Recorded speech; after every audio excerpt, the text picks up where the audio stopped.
Boa tarde, amigos. Aqui o fala Matheus Chibus, do canal Ciqueton. Acabamos de saber do falecimento do Erasmo Carlos. Foi um falecimento muito estranho, porque ele já foi anunciado várias vezes. Foi um falecimento anunciado recorrentemente. Eu não sei se isso foi por pessoas que sabiam do estado de saúde dele, né? Há 2 semanas tinha sido anunciada a morte dele, mas foi desmentido. Se ele de fato morreu há 2 semanas atrás, eu não sei. Isso é algo muito comum no Brasil, né? O Gugu, a morte do Gugu tinha sido anunciada há 1 semana atrás, né? 1 semana antes, e ele morreu 1 semana depois do anunciado, de fato.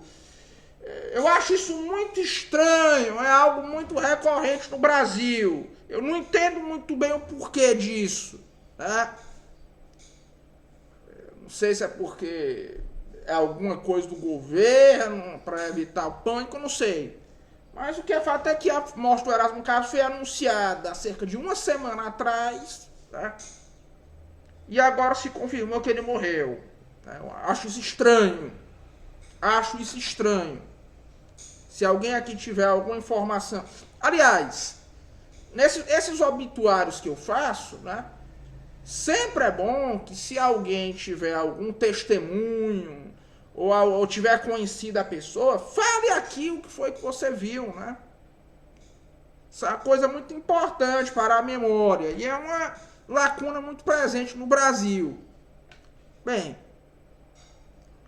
o Erasmo Carlos é um compositor que emerge em um momento de uma transição muito estranha da música brasileira. Ele mesmo representa uma transição muito estranha da música brasileira, na qual você tinha uma recepção muito atípica do rock no Brasil, que se misturou muito rápido com elementos da música romântica, né? Inclusive foi incorporando uns elementos da bossa nova aqui, uns elementos do que se chama no Brasil de música romântica, né? Que é música romântica assim num sentido muito análogo apenas, né? Aí mistura um pouco com algumas coisas, inclusive com alguns atributos da MPB, e virou assim uma pasta muito estranha, um movimento musical muito sui generis, difícil de definir muito bem, né? E ele, o Erasmo Carlos, é um representante dessa indefinição, assim como o Roberto Carlos, né? E no fim acabou ganhando, apesar de que ele ganhou menos contornos de brega que outros cantores do gênero. O Erasmo Carlos era um compositor muito interessante, porque ele era um compositor de notável consciência literária. Assim como Belchior foi, eu acredito que uns 10 anos depois ou 15 anos depois. Tem um certo hiato de tempo entre esses dois. Mas ele, o Erasmo, era um compositor de grande consciência literária.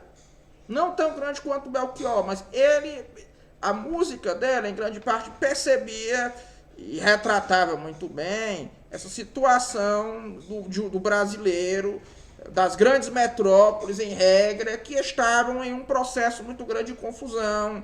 As suas músicas geralmente falam da imposição de novas normas sociais, da confusão diante de normas sociais, de uma transição de costumes. Nisso, a música do Erasmo Carlos, as composições do Erasmo Carlos, têm uma maior consciência literária.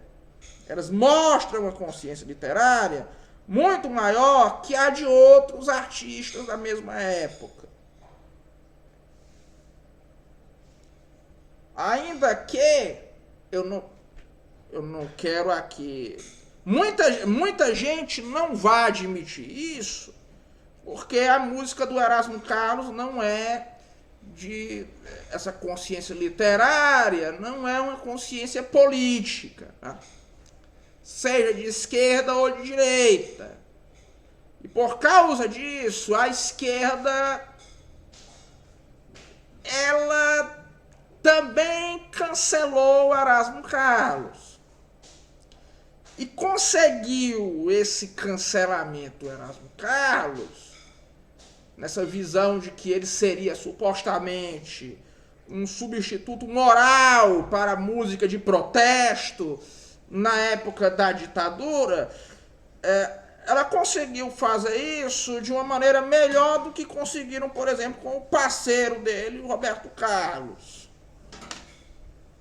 O Roberto Carlos não conseguiram cancelar de jeito nenhum.